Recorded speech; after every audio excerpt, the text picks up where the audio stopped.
Good day. Welcome to the State of the Nation. I'm Mike Sham, your host, and joining me today, I'm very excited to say, is the former leader of the official opposition in South Africa, and now a man who started his own venture, Mr. Mmusi Maimane. Mmusi, welcome to the State of the Nation. It's great to have you here. Hey Mike, it's great to see you again, and thank you for having me. I'm looking forward to our conversation. As we were saying before we started, we did one of these when there were still live events, and that was years. It feels like years ago. It feels like another lifetime. And that was just after you'd been appointed as leader of the Democratic Alliance back in those old days. And a lot has happened since then. Sure, and a lot has happened in our country. You know, I've had an incredible number of years. Firstly, I always count it a privilege to be able to lead in this country. I think we should never lose track of the sense of the privilege of serving South Africans. So my leadership of the DA, I count a privilege. It's not, you know, it was great to be a part of the opposition. It was at a very precarious time in our nation with President Zuma, etc. And that we had a great time of.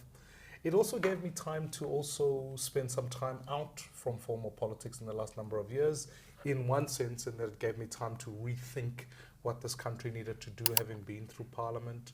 In that time, I got involved in business just to understand the minutiae of what it takes to run business in this country. And I still think some of our heroes today are the incredible businessmen and women who get up every day to create a job for a fellow South African. I think those guys need to be celebrated. And I'm just been busy with a PhD in local governance, and so that's going to be an economic piece that I'm wanting to finish. And our family has been good despite the difficulties of lockdowns. I've had time with my kids, and we've now got 3 kids. So I've got and a little daughter. So my house is a bit of a chaos at the moment. And then, yeah, so I'm good. I feel refreshed. I feel ready to go for the second half, if you like. Well, you know, your presence at the top level has been missed because you were one of the voices of reason when you were in the more formal structures back then. But you mentioned in passing, and you know, I can't help but sort of go there, and you mentioned that you were leader of the opposition when Jacob Zuma was the president, and suddenly we're back there again, aren't we? The ANC defending the indefensible, the president that's clearly has a case to answer. You know, when President Ramaphosa was elected, I can remember standing up in Parliament saying, we actually don't have a Jacob Zuma problem, we've got an ANC problem. Yep. And what happened months after that, I can remember asking President Ramaphosa about the famous donation that came from BOSA, and of course that set up the inquiry that we now face up to. Yeah, you were the guy that threw the hand grenade, the first hand grenade, weren't you? And I will remember, because naturally for citizens, there's always a sense of hope, right?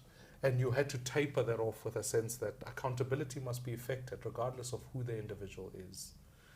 And now looking at it today, I must be honest, the voting against the adoption of the Section 89 report is probably the greatest miscarriages of justice that we will see as a country, and will have ramifications, not just in the immediate, but in the long term.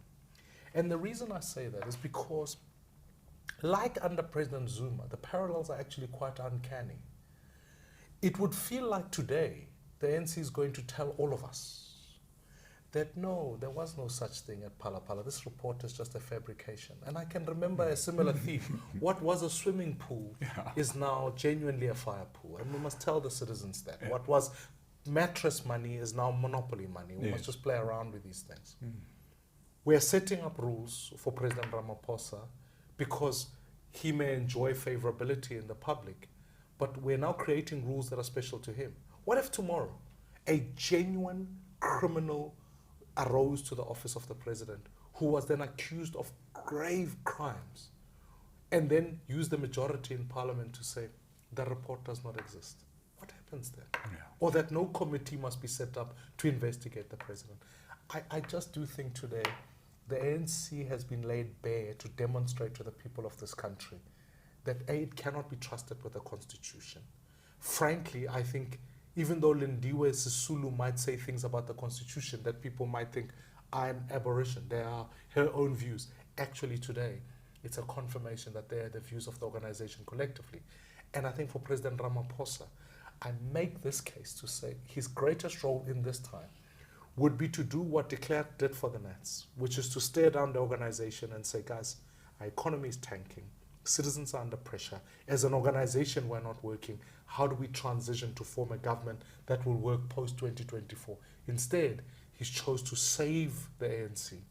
They are using him for their brand, and the net consequence of that is that South Africa is suffering as an outcome. I find this is a moment in our country, it'll be historic, it'll reverberate for history to come. And I suppose it goes back to the old saying is when somebody tells you who they are, you must believe them. Sure. Because President Ramaphosa, one of his first speeches, said he'd rather be thought of as a weak president than as the person that destroyed the ANC. Sure. And at every turn, he has chosen to not serve the interests of the country, but to serve the interests of the ANC. That's been the way he's operated from his first day in office. It's been painful to watch in many ways, because when you pit the interests of South Africa and those of the ANC, you would think those should be aligned. But the collective ANC has lacked the moral courage and fortitude that was demonstrated by its former self, where when confronted with genuine constitutional matters, it would pick the constitution. It's chosen that any leader, doesn't matter who, they will always put the ANC above the constitution. That was true for Zuma. Today it will be true for President Ramaphosa. And to be fair, it was even true for Nelson Mandela, who chose to protect people quite clearly involved in wrongdoing all those years ago. And I think what we've got to realize now, whilst we on one level have a failure of the ANC, we need to think hard about what does the world look like post the ANC. And that is the project we all must be engaged with, because it's not necessary for citizens to be sitting at home anxious about who the ANC is going to present. That's not the presidential election, that's the party election. Let's rather focus on a South African presidential election that would say, is it possible that we form a new government post facto? And that to me is actually what we ought to be giving energy to. And I'm spending day in, day out saying, not only do we build one South Africa, which is to go out into communities, identify the best leaders, contest for elections, but I'm not naive enough to recognize that a coalition government is going to be necessary.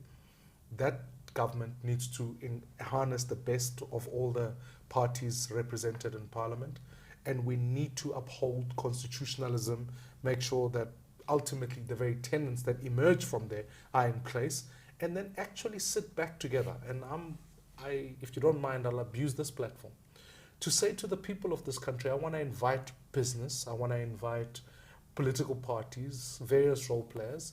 We need to sit around one table as early as January and craft an economic consensus that says, what South Africa do we want to see and position for the people of this country? Because at the end of the day, when citizens who are fearful, many of them are sitting at home worried about what's going to happen after the ANC. In the dark. They're sitting in the dark.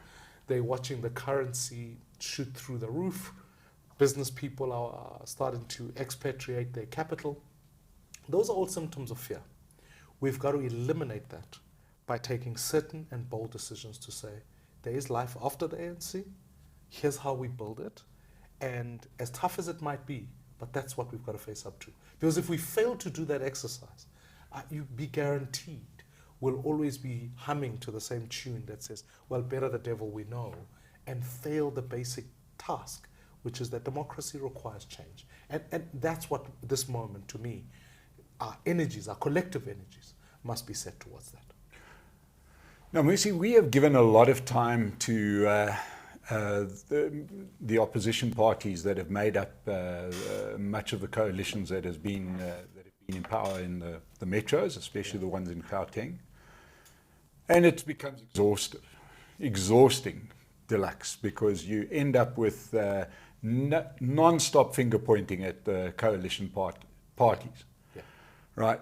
at what point, or what is it going to take to get, do you think just sitting around a table will be enough to get those coalition parties to wind their necks in?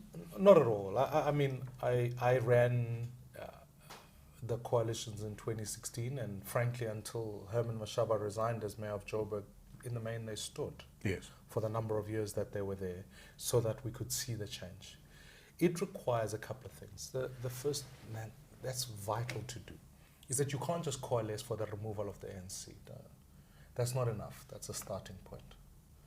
The second thing you've got to do is be intentional about the program of action you want to deliver on. And we'd written down some broad principles about these things you have to do, these things you can't do. For the purpose of 2024 in the country, I will posit if you like, 10 points that I think we need to fight for in the economy. Say, we want to set up a venture capital to help micro-enterprise. We want to make sure policing and safety works in a particular way so that more people are safe. We've got to look at underwriting of health insurance so that more people can gain access to that. These are, in some ways, some ideas that then we can animate citizens around. Why that's important? It's important because when you write up a contract, every state of the nation from that point on must execute that business plan. So where are we on the venture capital? Where are we on education reform? Where are we on healthcare reform? Are citizens safer? All of those things. Because what we are missing now is you and I sitting here today. You can't tell me what is the intention of the government in Johannesburg, what's the intention of the government in Ekurhuleni, etc. So when someone feels they don't like the mayor, they're comfortable enough to say, well, we'll remove the mayor, because it's not compromising to the plan. So I would put that on the table. Then the third thing I would do is extend the period upon which a government has to be formed, because we are set up to say 14 days after an election, a government must be established to avoid this lacuna of sitting around. But to be fair, globally, countries who manage coalitions, and more countries have to do that. If you go to Germany, there's a coalition government. Israel has a coalition government. Literally, even the ANC itself is a coalition government, to be fair. So what I think we need to do is be able to spend longer time negotiating those principles so that they're agreed upon, and there's a plan that's tabled against, and the citizens are consulted because they need to buy into it. And then contractually sign people into those, and then say, let's ensure that what happens in Parliament is that the Speaker of Parliament is an independent person who will hold that in place so that we execute against that and hold the government to account on that basis. If we don't do those things, then it becomes a personality contest, or in some instances, just sometimes a racial bias that sometimes says, yeah, the black parties versus the white parties, or religious bias, which says, yeah, the religious ones and versus that. That doesn't help. Citizens are sitting at home, and I would argue, if we had posited a sensible plan, we'd get through it. And we mustn't believe the lie that says coalitions don't work. If that were true, in truth, Cape Town, as a city, that was a 7-party coalition. That worked from there. In truth, given our electoral setup, because I also maintain that we still need an electoral reform that will allow people to be accountable to their constituencies, so that when you go operate in a coalition, you're not just wearing your party hat, but you genuinely are interested in what citizens do. That must be put on the table as one of the deliverables so that we can have a state that is functional. So to me, I think we mustn't waste a crisis. We have an ANC crisis. It gives us the best opportunity for us to reform and build a South Africa that can go forward. So maybe with the enthusiasm, I really feel this is a great moment for our country, because all of it has been laid to bear. Now we can genuinely charter a way forward for our country. Yeah, I can't help but agree with you. I mean, certainly in my analysis, and I've written about it and spoken on this platform, I think that South Africa is sitting with the best opportunity we've sat since 1994, for the simple reason that it's probably apparent to most South Africans what we don't want, what is not good for the country, and sometimes that helps, when you can at least eliminate what you don't want. You see a country like America grappling with issues that they shouldn't be grappling with, right? They haven't manage to take out what they don't want out of the argument, and that's creating chaos within their political system. In South Africa, this slow demise of the ANC might help. Now, you've said some wonderful words. You've always been a man of wonderful turn of phrase and a wonderful way of putting things. And then you left the DA, and we know that there's various views on the way you departed, but I don't think that's going to help to discuss. But you chose a slightly different route to what many people were expecting. Yeah. You went and from your time outside of the official party politics, you went quite hard on the route of supporting independent candidates. Tell me the logic there, because it doesn't feel like the system, well, I think we could say with some certainty that the system didn't support that way of thinking, right? Because independents are the stepchildren of South African politics. Every institution in the world, regardless of what it is, religious, whatever, has been challenged. Yes. Right? Political institutions must be challenged also. Mm-hmm. That's the first thing. Second thing is, our democratic process has suffered fundamentally because it's taken political leadership away from the citizens. Let me use a good example. You know, I voted for President Mbeki, right? He got a 2/3 majority, if I remember, or 60. It was quite high in the 60s. You know, that's what he it did. is. And within a few years, the ANC decided, with less than 80 or so people, that he was no longer fit to be president. In a time where I thought things were actually going well. We were growing at 5%. We were building more houses. There was a time upon which actually government did work. There were imperfections, naturally. Yes. Yeah. But things did work. Now we wake up and we get told, no, now we've decided we're going to change the president. How does that work electorally? It tells you that my vote that was expressed was no longer important. It only mattered in as far as the 80 who removed the president. Now, the reason I went back, it wasn't just a question of independence. It was fundamentally to the point of saying, let's get democracy back to the people. If our constitution is embedded on this idea that power to the people, let the people know. So as you and I sit here today, I would ask you and say, do you know who your member of parliament is? Do you know who your member of the provincial legislature is? If we sit in Johannesburg and you needed healthcare and Charlotte Maxeke is burnt down, who do you want to call? So that to me is democracy. So I went out, and in 2020, we won the Constitutional Court judgment that said the Electoral Act was unconstitutional and needed to be reformed. I went out to say, let me go back to communities and form them into constituencies where they can elect their people. Naturally, in the Act, it made them independents, but in certain instances, it wasn't the case. Frankly, I went out and said, this community, and I'll use a very good example as Inokumgijima, a municipality in the Eastern Cape. We set up what is typically called a Section 15A. It's a micro-political party. It's a bit like Uber. We got a number of independents to sit underneath this thing. But you know what? All of them had come from the community.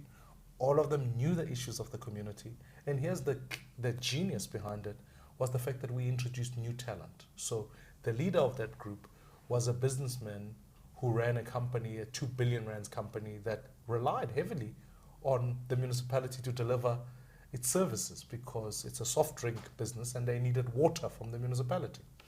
They stood together and they did extraordinarily well. Now that to me is a picture of democracy, because suddenly you've got new talent, you've got people who come from the community, and ultimately they can stand forward. Do we need to replicate that nationally? I still hold that we do. But because Parliament itself has become so captured, it really has. It is incapable of being able to think about what are the citizens. And one of my experiences as an MP was that eventually the public don't matter until you have to go to the vote. The rest of the time, you can carry on with your business. And our constitution is written in such a way that you need constituency officers. And they're all over the country, but they're used for political purposes. citizens can't go there and ask for things that are of national competence. What's happening with my school? What's happening with the hospital? What's happening with my child grant? What's happening with all of these things? None of them are now of operation because the system is so favorable towards parties. So I spent the last 3 years saying, how do we do that? Now, unfortunately, the bill that's been passed now doesn't achieve the job of electoral reform. Do we still need one? Yes. If we don't do it, we'll get state capture. Bottom line. It may be in a different color, but it will be state capture. So that's what I invested my time in doing. And going forward, even now in practice, in Build One South Africa, you can be assured that I'm not trying to replicate another political party just using different colors. That doesn't solve that issue. I've gone out and said, let's attract the best. So let me give you in practical terms. My deputy leader is a woman who was never involved in politics. She's a businesswoman in her own right. And she's come on board and said, how do I serve the interests of women? We've got another woman who has worked in corporate and in state-owned enterprises and has been a strategic thinker for many of them. It's made it possible for her to stand politically. We do have someone someone in the name of Kusta Jack, who is the chairperson of the organization, who was the only person to have organized a rally for Nelson Mandela in Gqeberha now. And now he is standing because here you bring on a different way of thinking, because ultimately we want to build this party based on radical centrism that can harness the best talent in the country, and let's take it to parliament.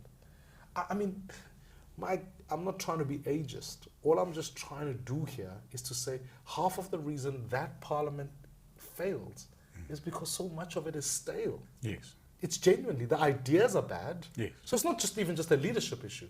It's just there's a lack of ideas. How can, I always tell people, I say, how can you, if you want to proudly go, I was part of Mandela's cabinet. That was in 94. You are here today still standing for an election, and you want to talk to me about the metaverse, cryptocurrency, digital voting? Please. The complexities of today require a new generation of leaders who are going to go, what is the next 30 years for South Africa? And the questions that are confronting my generation are unique and different than those that confronted President Mandela. And I'm grateful for the privilege of what that generation was able to do in transition. Now we have to rethink afresh. Today, even on a basic issue, let's take taxation. Okay? You and I are not, I'll take two companies, MultiChoice, Netflix. One is US based, the other is South African based. The tax of Netflix, which is being consumed widely in South Africa, it's not being paid here. Yes. How do we deal with that situation? Because that's the tax revenue that's leaving the country. Now, someone who was in Mandela's cabinet, with respect, is not going to help me deal with that issue. We obviously saw the Uber example that resulted in people burning cars. Right. So it's got real world implications, and it really does matter. And it's wonderful to hear somebody talk about the future, because my word, we have had enough people over here, and even the more enlightened parties, as we would normally think of them, are trading in insults and in blame game, and nobody's really talking about the future. So you've done this, and it's a brilliant idea and so necessary. And I would like to put it to you that in a way we sort of see it working in an area that maybe people like you and I would follow, but not the public in general. And that is in by-elections. To me, by-elections is the best political sort of game in South Africa. Far better than the national elections, far better than even the local government elections. The by-elections seem to bring out the real issues within that community. Certainly. And you are seeing some tremendous outcomes in those by-elections. Do you see that as the aberration, or do you see the general elections as the aberration? With the general elections wrapped up in colors, as you say, wrapped up in personalities, posters, etc. What's real? Is the general election real, or are the by-elections real? I'll tell you what else is real. Just to add to those first 2 points I'll come back to now, is the declining voter participation in terms of expressing a vote. People are also using their vote to withdraw. Yes. And I think we can lament that people are not exercising their democratic choice by not voting. But actually they are. Yeah. They are saying, you haven't Don't like the presented me choices. with something. I don't like the choices, so I'm going to choose Yeah. option D, none of above, or Yeah. whatever the thing is. So that's the first. The second is, let's reflect on the local government elections. Just to butt in there on this thing, because I have a strong view on the decreasing participation, voter turnout, is that I think that what's being misanalyzed often in South Africa is there's a difference between apathy and withholding your vote. Correct. Right? And you know, I must admit, we had Songezo Zibi a couple of months ago. And I deeply disagreed with him. This is so problematic. I don't see it as problematic. People are withholding their vote. We know they're not being apathetic. They are not in the case of what happens often in developed countries where everybody sort of saying, well, trains run on time, everything seems to be okay. I don't understand what's going to change anyway or how my vote's going to do anything. I just won't vote. That's apathy. And I mean, in South Africa, you've literally got people saying, I don't like what any of you are saying. And I think that's fine. One of the great examples of that is that in the local government elections of 2021, with President Ramaphosa went and campaigned in Chiawela in Soweto, his hometown. As he was doing that, in a campaign stop and a rally, a whole group of South Africans had decided to march to the Thule House to go protest the fact that they were without energy. Now, those voters didn't vote, and you would want them to vote to exercise the change of government. But they expressed their view differently. They said, I will withhold and go protest. Do I want voter numbers to increase? Certainly, because I do think if the trend continues, the demand for change doesn't become less. It will increase. And given the state of South Africa in certain instances, the greatest danger you face then is that people going, well, let's change the state. We don't have to use democratic means available to us, such as the vote. We can go ahead now and decide, you know, as we see in other places where people begin to burn ward councillors' houses, all of that kind of thing. I think that's the risk that we face. But given all of that, I happen to believe, to your first 2 points,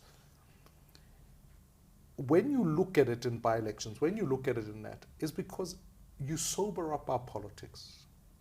You ask people genuinely, what is this about? I was just at a meeting earlier on today looking at manifestos and their costing. You know, in the UK, we've just had what now number 10 has become an incredible Airbnb where you can rent it out for a few weeks and then off we go to the next one. But the thing about it is that when Liz Truss walked into office, the first order of business was that she got a document that said to her, this is your manifesto, this is its costing. Does it align? And she ignored that to the detriment of the British economy. Now, in South Africa, which leader has arrived before and said, here are my ideas, as I'm busy doing, here are my ideas, here's how we typically want to fund them, and I want to put them to Treasury and say, on the first day of the job, you got to come back to me with a report that says, is this feasible, is it not? But if we don't have that, citizens are effectively voting on, you know, if you like, historical instances in other places, personalities, as you say. I think, to me, we got to sober up governance. We got to make it a paint by numbers for citizens. So that when someone is sitting at home going, I want to go vote, they say, Mmusi said to me, the school in my community will become a charter school where my kids can get the best education they can get, comparable to Curo or any private school, because we can aggregate those two things. Fair point. Now they have a reason to hold me to account. You know, I sometimes think at a personal level, right? How much money do I spend on medical cover? Like, just take health insurance. You pay your medical supplier. For my family of 5, we are spending above 10,000 Rand. Now, 10,000 Rand in a country whose median age is 3,500 Rand, you can appreciate what I could do with 10,000 Rand. So, which party must be able to come back to me and be able to go, stop the bus.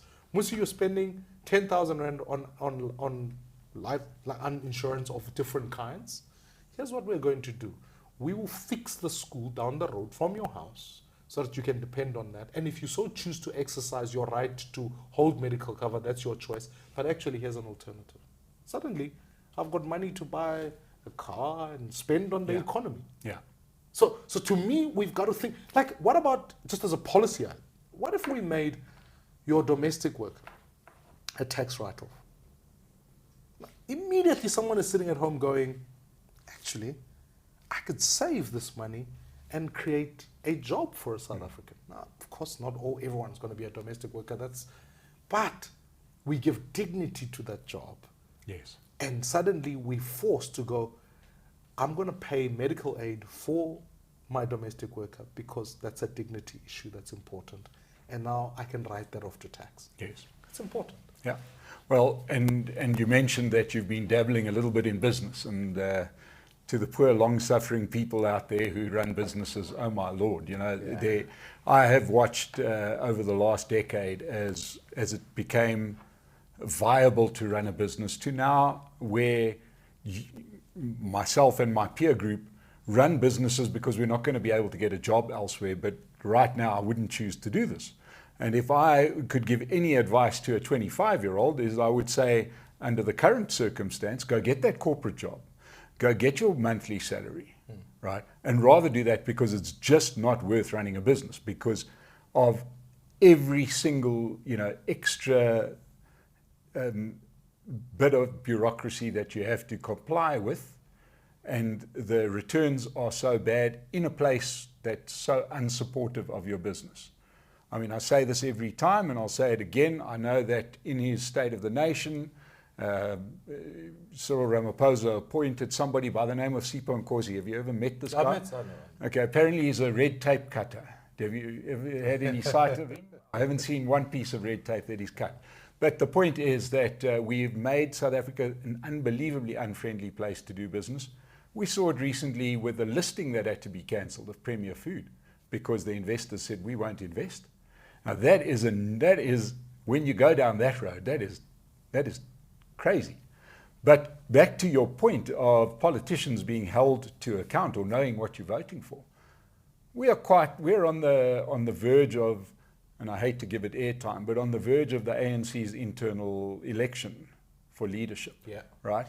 You've got the two main candidates for leadership are both compromised. We understand that. One by Phala Phala, the other one by Digital Vibes. So quite clearly, both of them already got, in any other society, they wouldn't be candidates. But never mind that. Do we know what difference there is between one and the other? What one says they will do. I mean, what does William Kizzi stand for? In fact, what does Cyril Ramaphosa stand for? Do you have any idea of of the difference between one and the other? And I mean, it's bigger and broader than that. Yeah. Because the last 30 years have been about liberation. That's been the dominant theme, with sprinkles of governance. Now we need to get back to governance with sprinkles of revelation, of liberation. That's the job now. And I'm afraid when I look at the ANC's governance record, without trying to, whenever people say to me there are good people or bad people in the ANC, I say, well, stop the bus. Here's what I want to understand. Show me a municipality that is run brilliantly. I will concede those are good people. That's the only barometer. I'm not here to measure whether somebody's nice or whatever. I don't care. I just want to know, do you govern well? And so in the light of that, when I look at both candidates, look at the ANC, I think the collective ANC hasn't got a governance plan for our future. And it's not me saying it. It's former President Mbeki saying it. Yeah. He says it himself. So there's no, and the only job, to be honest, the only job a government does, if you say to me, what is the one thing you would, if you could strip away all the functions of government and said, give me one, so that we could say, you only had one job, planning. That's all you do. You plan. You are able to say against that plan, what will be the conditions 5-10 years from now so that people can invest in. Yeah. So I think one of the lessons I've seen in business is it's not just even a function of the regulation, because it's a frictional cost. People have to cost that in running their businesses. But where it becomes hard is the infrastructural issues. Clover shuts down because the municipality cannot provide water. Those are thousands of jobs exiting the country almost immediately. That's not a bureaucratic kind of like compliance thing. It's just infrastructure. It's just there are no lights, there's no water, and the municipality is messed, the roads don't get there. My staff can't get health. They don't feel safe going to work. Those are serious issues of governance. So when we typically say, what are the conditions upon which we must produce so that people can run their businesses, it actually moves just beyond regulation. It has to be a question of, I've got to keep the lights on, I've got to make sure your staff are safe, and I've got to make sure that the skills pipeline from which you are going to choose employees from is correct. So as we sit now, of 1 million kids who start school, 40% will drop off. And here's the thing that worries me, is that actually only 29,000 of them will pass mathematics at a 60% average. 29,000. Now, in a digitizing economy, you are picking from 29,000 kids to then introduce them to coding, to whatever else is next in the fourth and fifth industrial revolution. So, frankly, I think if we reflect on the report scorecard, I don't care who the ANC candidate is, I think they've harmed this country significantly. The job we've got to do now is to say 30 years from now. So now, Mmusi, you've done an enormous amount of work within the communities in South Africa. The burning question is that I would suggest that most of the people watching this today fully understand everything you've said about that, right? Do the communities, do the poorer communities, do the township communities, do the rural communities understand the harm that the ANC government is doing to this country? I think more and more people are starting to do that. And the evidence is on the back of the fact that when I look at last year's local government elections, there was an uptick, especially in rural communities. I spent a lot more time outside Parliament, spending rural communities. I saw an uptick of people coming on board, looking at where they're at. There's a famous saying that it's not always the opposition that wins an election, it's the government that loses it. And I think what cannot be denied is the fact that when you go to rural communities, life is profoundly hard. So rural citizens are smart. They also withhold their votes, but they also know, in some ways, the things that matter. And when I say the things that matter, it's that you and I can sit here and have a conversation about a judicial inquiry into state capture, typically called Zondo. But that's not sometimes what the language people know. People know that there's a ward councillor down the road. The food was meant to be delivered to each one of us, and they are storing it. Now, that type of corruption is tangential. People feel it. They can know it. I was in a community in Lepelenkumbi in Limpopo, and I'll never, for as long as I live, Mike, forget this moment. I was walking down the street, and I looked at this young girl. I said, Mama, what is... Young girl. I'm a father of 2 girls, so you've got me, you got my attention. So I see this young girl. I say to her, what's going on in this community? She says, Mr. Maimane, we don't have water here. She says, the next time water is going to come around is on Saturday. I said, what are you talking about? She said, it's the only time water comes around here.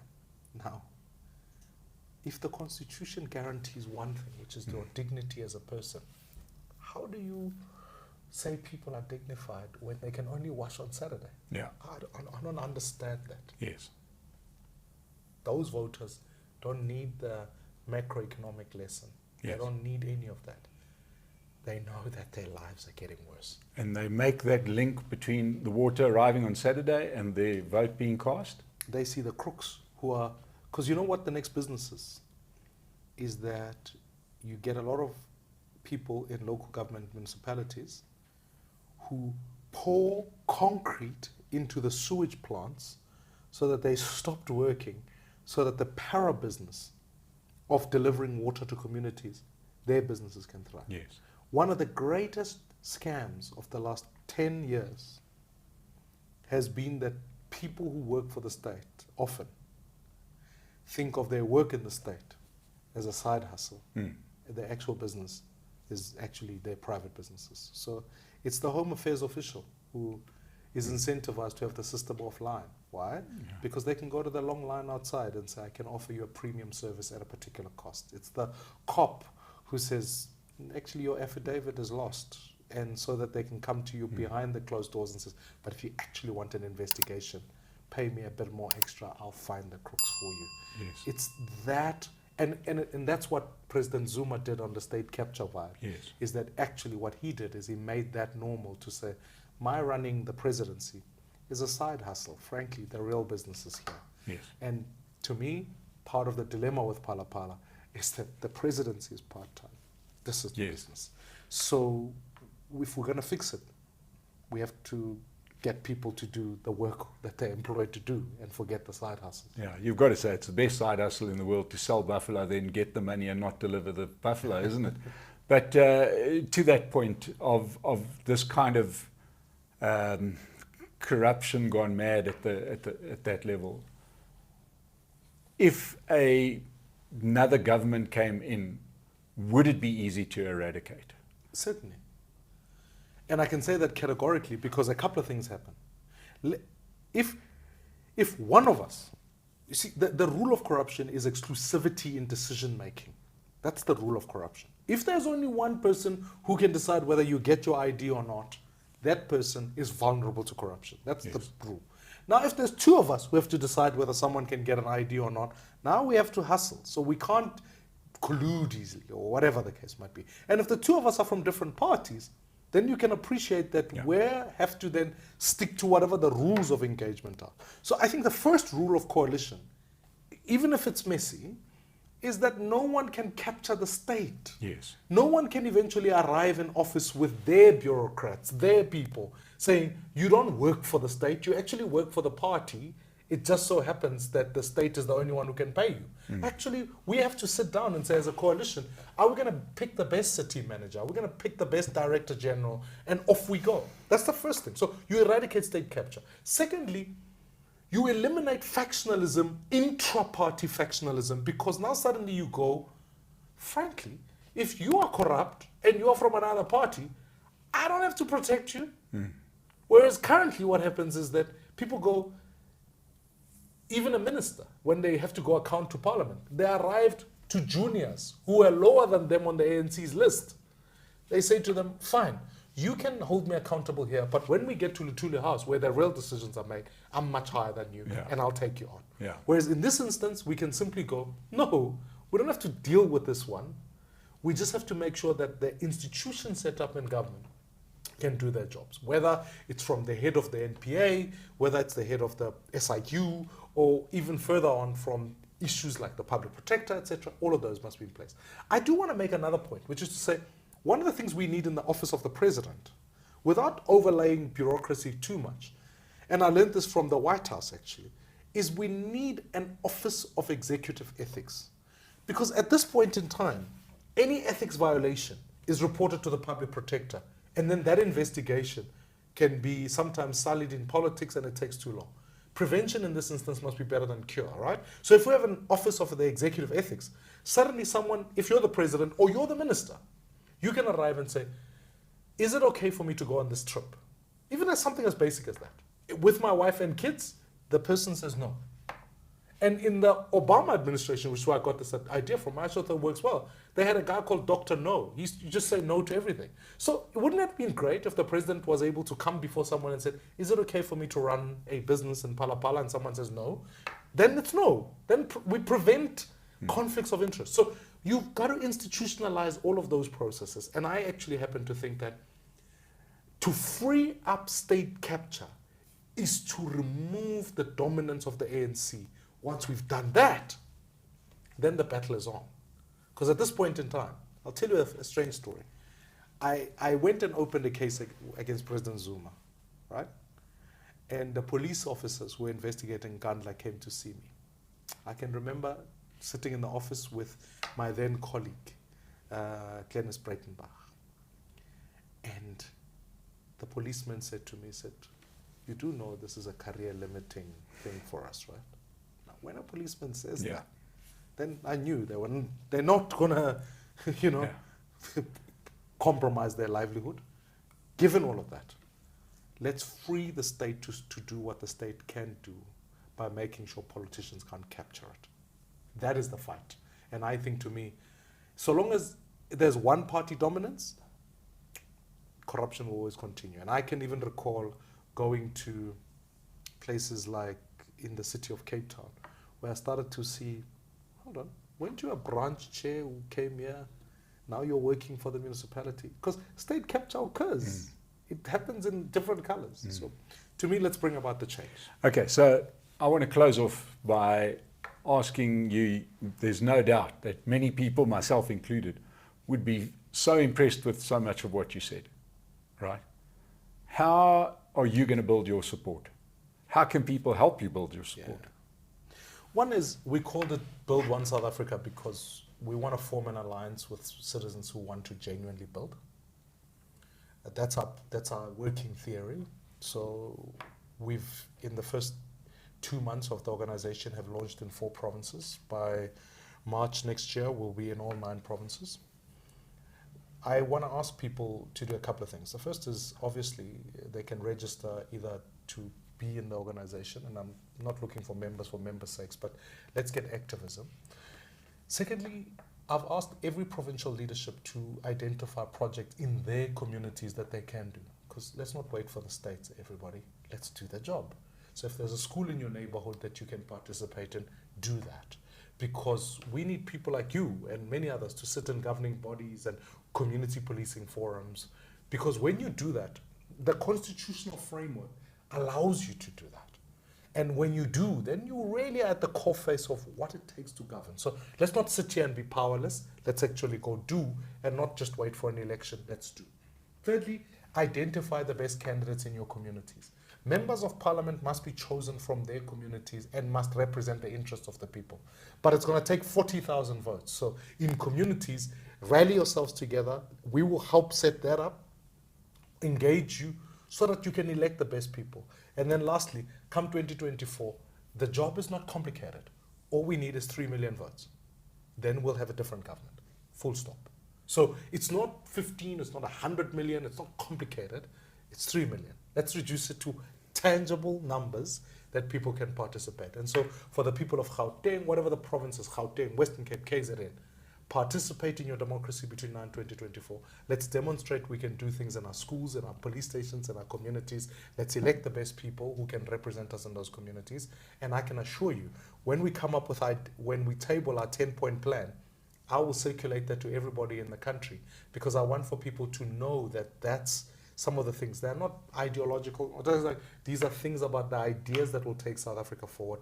Let's punt that. Let's work for them in our communities, because when we do that, the verse or the wording in the Constitution that says South Africa belongs to all, that belongs part becomes vital, because then we all own it.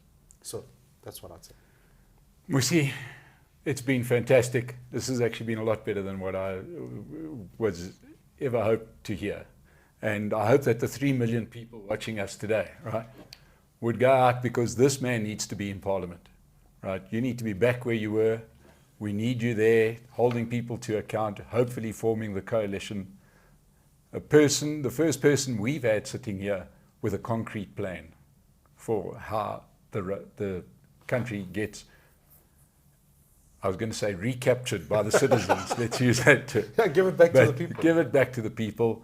And ladies and gentlemen, thank you so much for joining us in the State of the Nation. Mmusi Maimane, thank you for being a very generous guest. And we'll have you on again. And thank you all today. And we'll see you at our next State of the Nation interview. Thank you. Much appreciated, Mike. Thank you. Really, I say that. Thank you. It was fun. Yeah.